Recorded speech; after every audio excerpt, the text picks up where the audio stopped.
Lucas versus Lord. Kaya itong bagong hero. Pero bago yan, shoutout ko muna ang mga lodi kong to. Okay, game. Wala pala itong item natural lang na Lucas.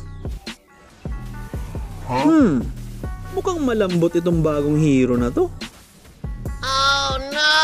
Di ko masisi kasi Dairot nga di kinaya. Pati si Tamus, si Yuzong. Mga malalakas siya na fighter mga lods pero di kinaya.